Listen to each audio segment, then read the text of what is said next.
On clear nights, children of the kingdom of Lumorous gathered in the fields to gaze at the glowing moon.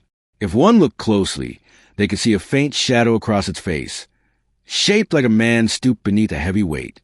The elders called it the forgotten prisoner. Most thought it a bedtime tale, a story to keep children from wandering at night.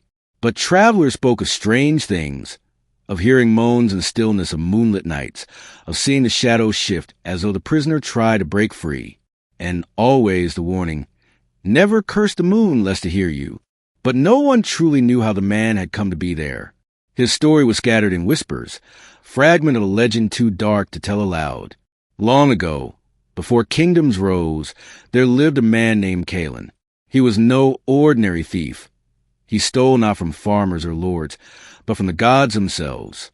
Kaelen discovered secret temples where offerings of gold, bread, and wine were left beneath the moonlight. Believing the gods too distant to care, he stole these gifts night after night. Each theft fed his pride. He laughed at the sky, daring the gods to stop him. But the gods are not deaf. On the night of a blood moon, when the veil between worlds thins, Kaelen stole again, this time taking a silver chalice said to hold the essence of moonlight itself. As he fled, the earth trembled and the heavens darkened. The gods had seen.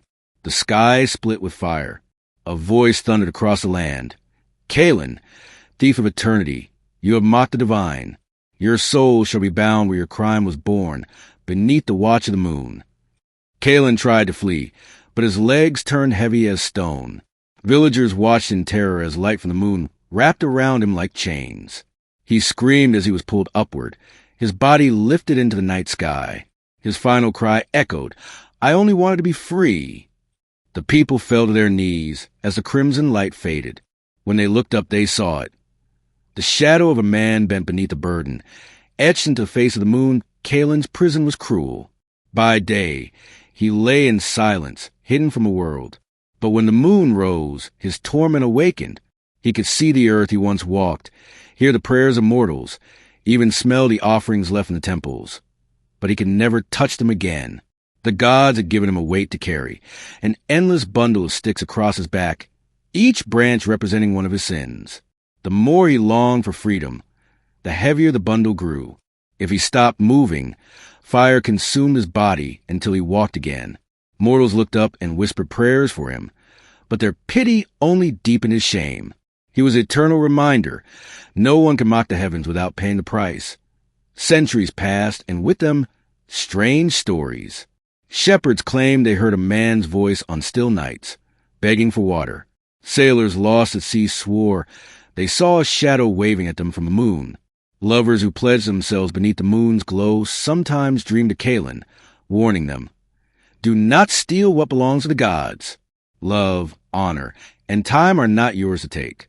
But some believed Kaelen's prison was not only punishment, it was also a key.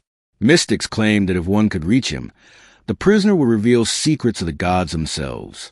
They searched, performed rituals, and even tried to speak with him through offerings left in silver bowls. And sometimes they swore the moon's shadow moved in answer point one night. The moon began to darken. The people panicked. It was an eclipse when the earth swallowed the moon in shadow. And during that hour of darkness, something stirred. The shadow of the prisoner seemed to stretch, as though Kaelen were pulling at his chains. His voice thundered across the land. I will be forgotten no longer. Temples shook, rivers boiled, and children wailed in their sleep. The gods, angered, sealed him tighter, flooding the sky with blinding light. But before he vanished, Kaelen cried out one last curse. One day, when mortals forget the gods, my chains will break.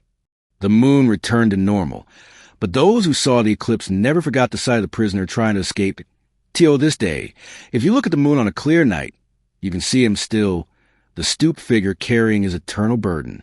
Some say his shadow shifts when no one is watching, inching closer to freedom with each passing age. Poets call him a warning. Priests call him blasphemy.